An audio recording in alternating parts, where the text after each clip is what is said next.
So you probably saw, well, this isn't a car channel, who am I kidding here? Toyota has unveiled the GR Supra. This is the 5th generation of the legendary Supra line that went unbroken for a period of time, and we haven't seen since the 90s in America, 20 years. 1998 model, not actually available in California, but I think it was discontinued 2002 model year over in Japan and maybe elsewhere. I think Australia had some of these sort of fast little Japanese cars floating around in the early 2000s. However, there's just a lot to complain about here. You know, the other year, Toyota showed us the beautiful FT1 concept. It was something of a Formula One meets Exige. It looked fast, sitting still, windswept features, flared fenders, that kind of conical nose fender look of the F1 cars. And this looks like a half-assed, lesser version of that, a neutered F1 concept. You know, with all the bubbly hood for the European crash into the pedestrian bullshit. You know, that sort of hood like it's the Batmobile from the animated series. It has the underpinnings of a BMW Z4. This is a partnership with BMW. They don't seem to be too shy about that, and it looks like BMW has the upper hand now. They've got the convertible.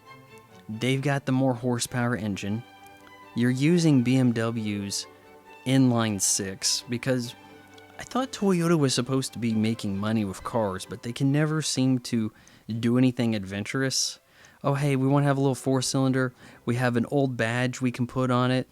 We'll call it the 8.6, we'll call it the FRS, we'll call it whatever. But we need to get Subaru on board, or we're not going to build this thing. We can't justify a 2+2 sport coupe with hardly any power for a fairly low amount of money.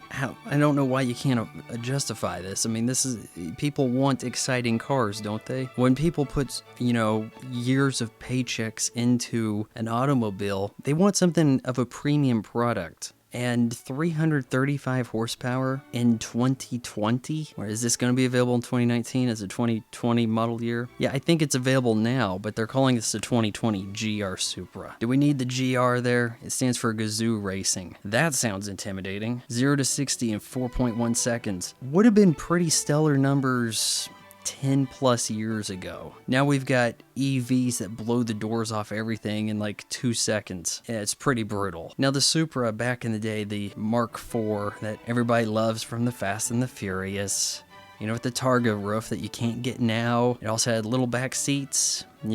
It's better to have something back there when you have a bunch of ladies with you than nothing. Oh, no, we don't have back seats now. It's not a grand touring car. It's our little sport coupe. It's going to cost quite a bit of money. I mean, we're looking at like 60 grand for 335 horsepower in a Toyota/BMW. Mind you, the people with the money are going to want the BMW. Or rather, the Porsche Cayman.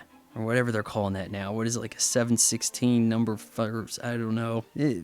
What are you competing with here, Toyota? Your old Supra would go toe-to-toe with the Nissan Skyline GTR, as far as specs go, allegedly. Yeah, it doesn't have four-wheel drive, but bear with me here. The new Supra doesn't hold a candle to the current GTR. Okay, maybe it's about half the price. It's also half as fast. It doesn't have the same features. It doesn't seem like it's keeping up. In fact, I would say that the Nissan 370Z, whenever they turn that into something like a 400Z, this thing's going to get murdered. I mean, we're looking at a loss here for Toyota in performance and price. Why do they want to get in? Oh, well, it's a good thing we partnered with BMW because we knew we'd get our ass kicked. So that does it for the free version of the Recently Canceled Podcast, episode 47. Can you believe we made it this far? Neither can I.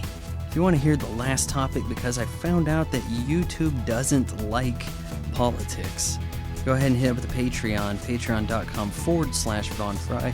Unlock that final topic and get early access to the Recently Canceled Podcast.